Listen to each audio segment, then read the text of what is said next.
Jai Shri Swaminarayan. Good morning, everybody. How are you? Fine. Okay. મિત્રો, હવે આજે આપણે ગ્રામરની અંદર કન્જક્શન્સ તરફ જઈ રહ્યા છીએ.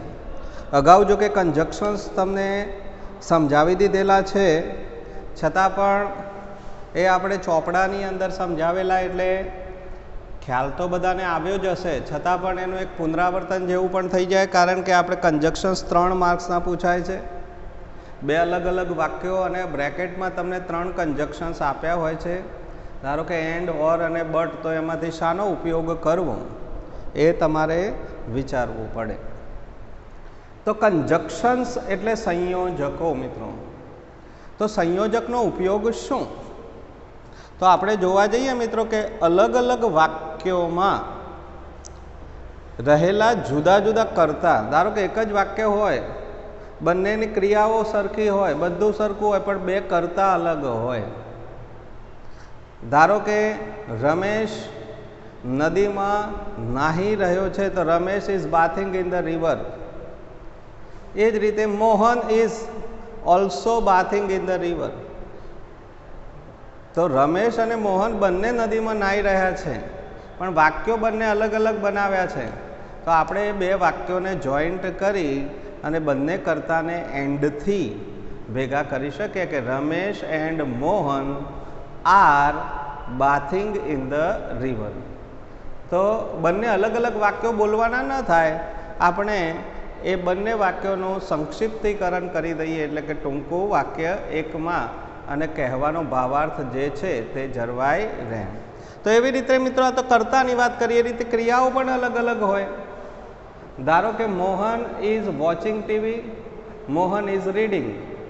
મોહન ટીવી જોઈ રહ્યો છે, મોહન વાંચી રહ્યો છે. તો Mohan is watching TV and reading. 2 કામ જોડે કરતા હોય તો 2 ક્રિયાઓ. કર્મ પણ અલગ અલગ હોઈ શકે, વિશેષણો અલગ અલગ હોઈ શકે. ક્રિયા વિશેષણો, ધારો કે હી ઇઝ ફેટ અને હી ઇઝ પ્લમ્પ, તો આપણે કહી શકીએ કે હી ઇઝ ફેટ એન્ડ પ્લમ્પ. જાડો છે ને ભરાવદાર છે, તો બંને પણ હોઈ શકે, એટલે એ બંને વિશેષણો એના કહી શકાય. તો 2 વિશેષણો હોય. પછી ખાસ આપણે આ જે સંયોજકોના ઉપયોગ વિશે વાત કરવા, કે કોઈ શબ્દ સમૂહ હોય, 2 અલગ અલગ વાક્યો હોય. ઘણી વખત એવું બનતું હોય કે એક મુખ્ય વાક્ય હોય અને બીજા ગૌણ વાક્યો હોય, તો એ વાક્યોને જોડવા માટે આપણે અલગ અલગ સંયોજકોનો ઉપયોગ કરવો પડે છે. સંયોજકો શીખવા માટે મિત્રો આપણી માતૃભાષામાં એ વાક્યોનો મિનિંગ ખબર પડવી જોઈએ, આ અનિવાર્ય છે. તમને ખ્યાલ આવી જાય કે 2 વાક્યો એ કહેવાનો અર્થ શું છે, મિનિંગ શું છે, તો તમે ચોક્કસપણે એ વાક્યોને યોગ્ય ન્યાય આપી શકો અને કયો સંયોજકનો ઉપયોગ કરવો એ પણ ખ્યાલ આવી જાય. તો આપણે શું કરવાનું મિત્રો? તો કરવાનું એ જ છે કે આપણે સંયોજકનો પણ મિનિંગ આપણને આપણી ભાષામાં, માતૃભાષામાં ખબર હોવો જોઈએ, અને વાક્યોનો ભાવાર્થ પણ જો આપણને માતૃભાષામાં ખબર હોય અને એનું ટ્રાન્સલેશન કરી આપણે મનમાં સમજી લઈએ કે આમાં અને મૂકવાનું છે તો એન્ડ આવે, પરંતુ મૂકવાનું છે તો બટ મૂકીએ, જોકે છતાં મૂકવું છે તો ધો મૂકીએ, છતાં પણ મૂકવું છે તો યટ મૂકીએ, નહીતર મૂકવું છે તો અધરવાઇઝ મૂકીએ, અથવા મૂકવું છે તો ઓર મૂકીએ, આપણને ખ્યાલ આવે. તો આપણે આજે જે કોઈ પણ સંયોજકોની વાત કરવા જઈ રહ્યા છીએ, and, or, otherwise, or else, but, yet, ધો અને ઓલ્ધો, એટલા સંયોજકોના એક્ઝામ્પલ્સ તમને અહીંયા આપ્યા છે. તો આપણે એની વાત કરીએ મિત્રો. હવે આજે આપણે જોઈએ, ધારો કે પહેલું વાક્ય છે, પહેલો સંયોજક છે એન્ડ. એન્ડનો મતલબ થાય અને. જો 2 અલગ અલગ કર્તા હોય, 2 અલગ અલગ કર્મ હોય, 2 અલગ અલગ ક્રિયાઓ હોય, કર્તા એક જ હોય ને ક્રિયાઓ અલગ હોય, 2 વિશેષણો અલગ અલગ હોય, અને તો આ બધાને જોડવા માટે એન્ડનો ઉપયોગ કરીએ. તમારે જે ખાસ 10મા ધોરણમાં અથવા 9મા ધોરણમાં જે એન્ડનો ઉપયોગ પૂછાય છે, એ ક્રમાનુસાર બનતી બે ક્રિયાઓને જોડવા માટે એન્ડનો ઉપયોગ થાય એવો યાદ રાખો. મિત્રો ક્રમાનુસાર એટલે શું મિત્રો?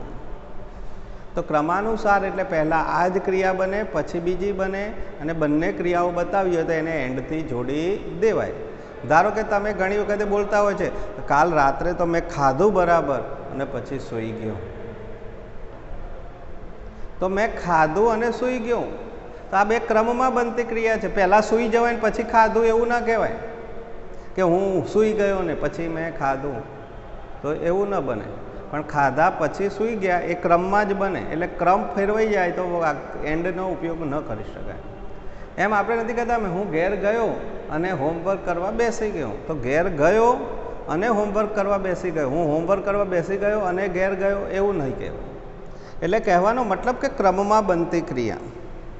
બરાબર. હું ત્યાં ગયો અને તેને મળ્યો, હું તેને મળ્યો અને ત્યાં ગયો એવું ક્રિયા. એટલે ક્રમ બદલાઈ જાય તો ક્રિયાને એટલે ક્રમાનુસાર ક્રોનોલોજીકલી જે ક્રિયાઓ બનતી હોય છે એ આપણે એન્ડથી વાક્યોમાં જોડતા હોઈએ છીએ. તો ખાસ એન્ડનો ઉપયોગ તમારે એ પૂછ્યા કે ક્રમાનુસાર બનતી બે ક્રિયાઓને જોડવા માટે. અહીંયા આપણે બે અલગ અલગ કર્તા આપ્યા છે. ધારો કે રામ ઇઝ એ પ્યુપિલ અને કૃષ્ણ ઇઝ એ પ્યુપિલ. આવું તો તમે 5મા 6ઠા 7મામાંથી ભણતા આવ્યા છો એટલે એ કંઈ બહુ શીખવાડવાનું નથી, છતાં રિવિઝન થઈ જાય અર્થે આપણે વાક્ય લખ્યું છે કે Ram and Krishna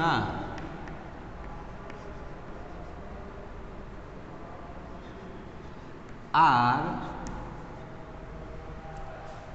A pupil નીકળી જાય. એ છે ને હંમેશા એક વચન આગળ જ લાગે, એક જ વ્યક્તિ હોય તો, પણ બે ભેગા થયા એટલે એ અને એન ન લાગે અને સીધું થઈ જાય પ્યુપિલનું પ્યુપિલ્સ એસ લાગી જાય પછી. Ram and Krishna are pupils. બીજું મેં તમને કહ્યું એક ક્રમાનુસાર ક્રિયાઓ કે mister Shah came to my home. Mister Shah મારા ઘરે આવ્યા. હી મેટ માય ફાધર યસ્ટરડે. ગઈકાલે તે મારા પિતાજીને મળ્યા. તો આવ્યા ને મળ્યા. તો આપણે આ વાક્યને સીધી વાત લઈ શકીએ કે ભાઈ mister Shah came to my home and. હવે હી લખવાની જરૂર નથી, કર્તા એક જ વાર લખાય. કર્તા એક જ છે, બે ક્રિયાઓ અલગ અલગ છે અને ક્રમાનુસાર બનતી છે. તો એન્ડથી વાક્ય જોઈ લેવાય. And mat my father yesterday.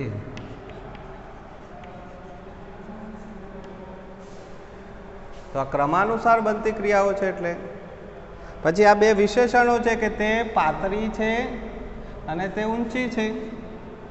તો તે પાતળીએ હોઈ શકે ને ઊંચીએ હોઈ શકે, બંને વસ્તુ હોઈ શકે. તો she is a slim and toll.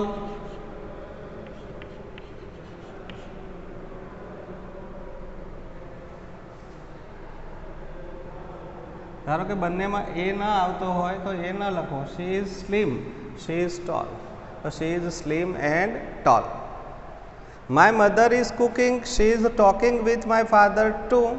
મારી મમ્મી રસોઈ બનાવી રહી છે, મારી મમ્મી પપ્પા સાથે વાતો પણ કરી રહી છે. તો બે ક્રિયાઓ સાથે થાય છે. તો બંને ક્રિયાઓ માટે આપણે લખી શકીએ કે ભાઈ my mother is cooking and. હવે શી ઇઝ લખવાની જરૂર નથી. ટોકિંગ વિથ માય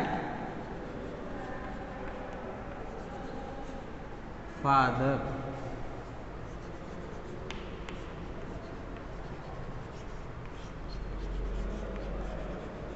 ટુ લખવું હોય તો લખાય. ટુ નો મતલબ થાય પરંતુ. માય મધર ઇઝ કુકિંગ, મારી મમ્મી રસોઈ બનાવી રહી છે અને મારા પપ્પા જોડે વાતો પણ કરી રહી છે, એવો એનો અર્થ થાય.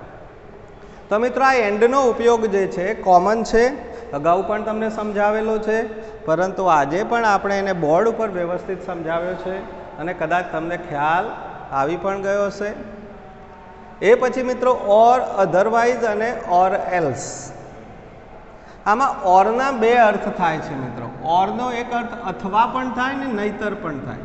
એટલે આપણે બેમાં એને બતાવે છે કે ભાઈ શરતી વિધાનો જોડવા માટે નહીતરના ઉપયોગથી ઓરનો મતલબ નહીતર લેવાય, અને અથવાથી વિકલ્પોને જોડવા માટે બે વૈકલ્પિક વસ્તુઓ હોય તો એને ઓરથી જોડી શકાય. ધારો કે તમારા ક્વેશ્ચન પેપરમાં જ આવતું હોય છે મિત્રો કે આ પ્રશ્ન લખો અથવા આ લખો.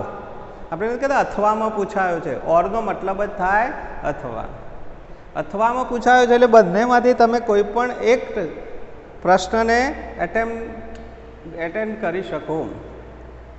તો ઓરના બે મતલબ છે, અધરવાઇઝના બે મતલબ નથી. અધરવાઇઝનો એક જ મતલબ છે નહીતર, અને નહીતર જેવો બીજો શબ્દ છે ઓર એલ્સ. એને પણ યાદ રાખવાનો છે તમારે. આમ તો મોટાભાગે અધરવાઇઝ જ પૂછાય, પણ છતાંય ઓર એલ્સ શબ્દનો ઉલ્લેખ થયેલો છે તમારા કોર્સમાં, એટલે તમારે એ પણ ધ્યાન રાખવાનું. એનો મતલબ પણ નહીતર એવો થાય છે. તો મિત્રો, જ્યારે બે શરતી વિધાનો જોડવા હોય અથવા તો બે વૈકલ્પિક વસ્તુઓને જોડવી હોય તો ઓરનો ઉપયોગ કરવો.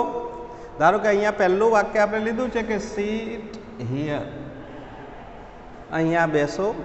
ગેટ આઉટ ફ્રોમ હિયર, અહીંયાથી ચાલ્યા જાઓ. હવે આ બે વસ્તુઓ જોડે નથી થવાની મિત્રો. અહીંયા બેસવાનું પણ છે અને અહીંયાથી ચાલ્યા પણ જવાનું છે. એટલે બેમાંથી એક જ વસ્તુ પસંદ કરવી પડે.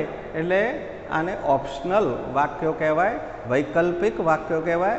એટલે આમાં આપણે ઓરનો ઉપયોગ જ કરવો પડશે. તો આપણે કહી શકીએ કે ભાઈ સીટ હિયર, અહીંયા બેસો, or get out from here.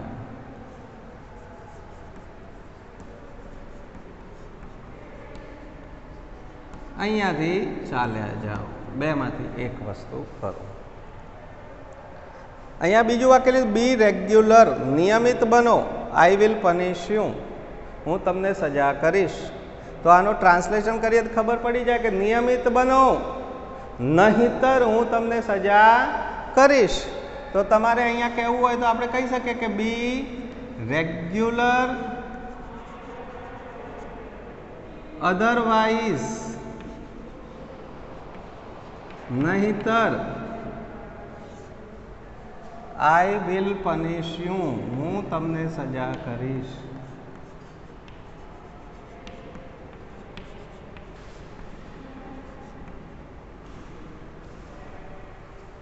તો આ શરતી વિધાન કહેવાય કે આમ કરો નહીતર આમ થશે. હવે ધ્યાન એ રાખવાનું છે કે ઓર અધરવાઇઝમાં જે બીજું વાક્ય હોય ને મિત્રો, એ ભવિષ્યકાળમાં જ હોય. 10મા ધોરણવાળાએ ખાસ ધ્યાનમાં રાખવાનું, કારણ કે ઘણી વખતે ફંક્શન્સ પૂછાય છે ત્યારે કમ્પ્લીટ ધ સેન્ટેન્સમાં બીજું વાક્ય તમારે જાતે બનાવવાનું હોય છે. તો આપણે યાદ રાખ્યું હોય કે ભાઈ અધરવાઇઝમાં બીજું વાક્ય ભવિષ્યકાળ જ આવે છે. અહીંયા જો બધામાં ભવિષ્યકાળ છે આ બીજું વાક્ય, એટલે બીજું વાક્ય મોટા ભાગે ભવિષ્યકાળમાં જ લખાય છે. એટલે અધરવાઇઝ વાળું વાક્ય ફંક્શનમાં પૂછાય તો કન્ડિશન, ડિસ્ક્રાઇબિંગ કન્ડિશન એવું પૂછાય મિત્રો. એ આપણે જ્યારે કંજક્શન પેલા જે ફંક્શન સમજાવતા હોય ત્યારે સમજાવેલું છે તમને, છતાં પણ તમારે પ્રયત્ન કરવો રહ્યો. આગળનું વાક્ય છે hurry up, you will miss the bus. તો આપણે અહીંયા વાક્યની અંદર શું કહેવા માંગે છે કે ભાઈ ઉતાવળ કરો, નહીતર તમે બસ ચૂકી જશો. તો આપણે કહી શકીએ કે હરી અપ, ઉતાવળ રાખો, or else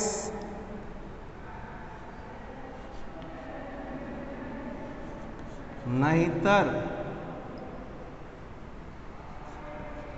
you will miss the bus.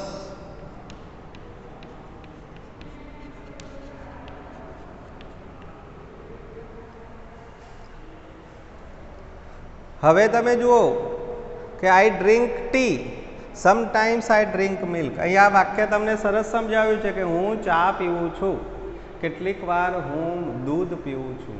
દરરોજ દૂધ નથી પીતો પણ કેટલીક વાર.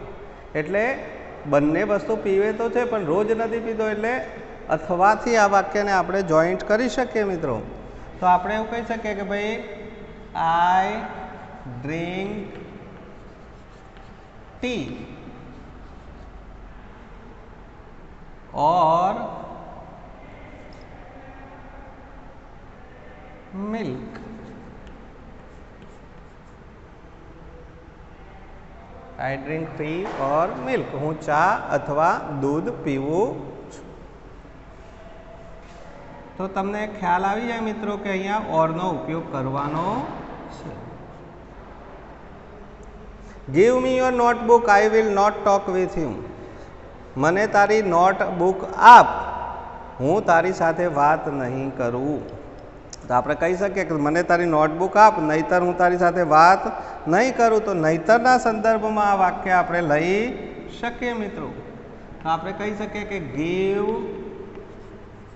Me your notebook. આપણે અહીંયા ઓરનો ઉપયોગ કરીશું નહીતરના સંદર્ભમાં. ઓર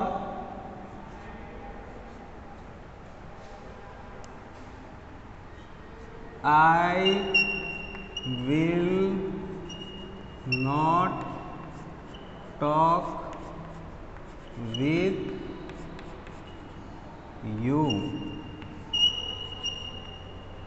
હું તારી સાથે વાત નહીં કરું. તો મિત્રો અહીંયા આપણે ઓર, અધરવાઇઝ અને ઓર એલ્સના ઉપયોગો જોયા. તમને ખ્યાલ આવી જાય એવો છે કે ભાઈ અહીંયા ઓર એલ્સ, અહીંયા અધરવાઇઝ, અહીંયા ઓર, બરાબર, અહીંયા પણ ઓર અને અહીંયા પણ ઓરના ઉપયોગ જુદી જુદી રીતે આપણે કર્યા છે. એ જ રીતે મિત્રો બટ, યટ, ધો અને ઓલ્ધો, ખાસ કરીને સંયોજક તરીકે બટ અને યટનો ઉપયોગ પૂછાતો હોય છે. ઘણીવાર ધો પણ પૂછી લે છે, પણ બધાનો મિનિંગ એક જ છે. આ બંને વિરોધાભાસી વાક્યોને જોડવા માટે. વિરોધાભાસી વાક્યો એટલે કેવા કે તમને કોઈ ક્રિયા અથવા તો કોઈ કર્મ કરવાનું કહેવામાં આવે અને તે ન કરો અથવા તો ન થાય તો વિરોધાભાસ થઈ ગયો.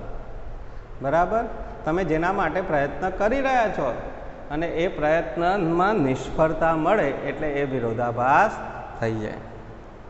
ધારો કે આપણે અહીંયા કહીએ છીએ કે બટ એટલે પણ, યટ એટલે છતાં પણ, ધો જોકે છતાં પણ, ઓલ્ધો જોકે છતાં પણ, ઇવન ધો ને ઇવન ઇફ પણ એના ભાઈઓ જ છે, એનો મતલબ પણ જોકે છતાં પણ થાય છે. પરંતુ બટ અને યટ ખાસ કરીને પૂછાતા વાક્યો છે સંયોજકો તરીકે. બે વિરોધાભાસી વાક્યોને જોડવા માટે આપણે આ સંયોજકોનો ઉપયોગ કરીએ છીએ. તો બે વિરોધાભાસી વાક્યો ખાસ જોડવા હોય તો આનો ઉપયોગ થાય. આપણે જાણીએ છીએ અને સમજીએ પણ છે. ધારો કે અહીંયા એક વાક્ય છે કે he is poor, he is honest. તે ગરીબ છે, તે પ્રામાણિક છે. આ બે વાક્યોને જોડવા માટે મિત્રો ગરીબ પણ હોવું ને પ્રામાણિક હોવું બહુ જવલ્લે આ જોવા મળે છે, એટલે વિરોધાભાસ કહી શકાય. તો આપણે આ વાક્યને આ રીતે જોઈન્ટ કરી શકીએ કે હી ઇઝ પુઅર બટ, તે ગરીબ છે છતાં પણ, હી ઇઝ ઓનેસ્ટ, તે પ્રામાણિક છે. તો ત્યાં વિરોધાભાસ છે. He ran fast, he missed the bus. તે ઝડપથી દોડ્યો, તે બસ ચૂકી ગયો. તે ઝડપથી દોડ્યો છતાં પણ બસ ચૂકી ગયો. તો આપણે કહી શકીએ કે હી રેન ફાસ્ટ, તે ઝડપથી દોડ્યો. યટ લખતા હોય ત્યારે અહીંયા અલ્પ વિરામ અવશ્ય મૂકવું. યટ છતાં પણ, હી મિસ્ડ ધ બસ. તે ઝડપથી દોડ્યો છતાં પણ તે બસ ચૂકી ગયો. He invited her, she did not come. I invited her, તો આપણે કહીએ કે મેં તેને આમંત્રણ આપ્યું.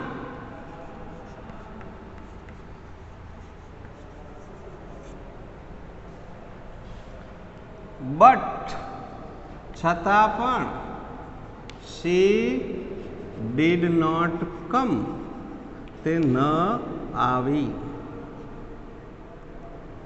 I invited her. મેં તેને આમંત્રણ આપ્યું, but she did not come. It is raining heavily. વરસાદ ભારે પડી રહ્યો છે. I will go to school. તો અહીંયા આપણે ધો નો ઉપયોગ કરી શકીએ. ધારો કે ધો it is raining heavily.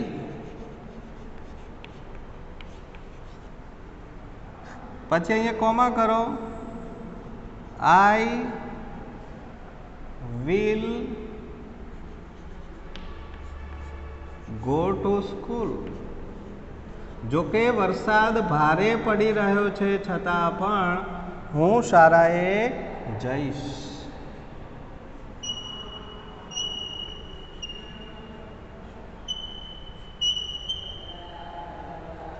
રાજ કેમ, નિશાંત ડીડ નોટ કમ.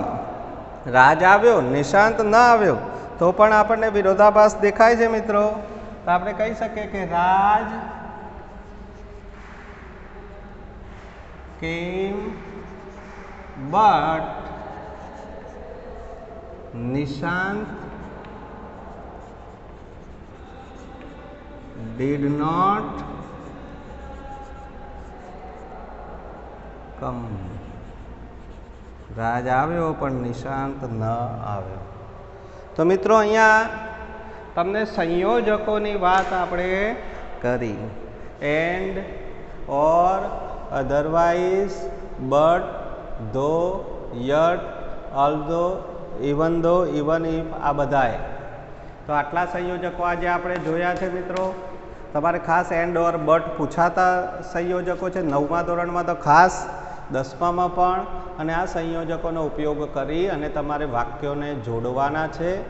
તો આની પ્રેક્ટિસ જેમ જેમ સંયોજકો ચાલે એમ તમારે કરતા રહેવાની. તો વિડીયો જોતા રહેવાનો, પ્રેક્ટિસ કરતા રહેવાની, બસ બીજું કંઈ કરવાનું નથી. આમાં કંઈ બીજી નવીનતાઓ છે નહીં. આપણે એક જ કામ કરવાનું છે, પ્રેક્ટિસ, પ્રેક્ટિસ એન્ડ પ્રેક્ટિસ. જેટલી પ્રેક્ટિસ કરશો એ જેટલો મહાવરો કરશો એટલા સંયોજકો વધુ આવડશે. તો આપણે આ ખાસ લક્ષ્યમાં રાખીએ, ખાસ ધ્યાનમાં રાખીએ, બરાબર. અને આ પ્રમાણે આપણે કામ કરીએ તો તમને વધુને વધુ આવડતું જશે. આગળના સંયોજકો હવે આગળના વિડીયોમાં જોઈશું. ત્યાં સુધી મને રજા આપો. જય શ્રી સ્વામિનારાયણ.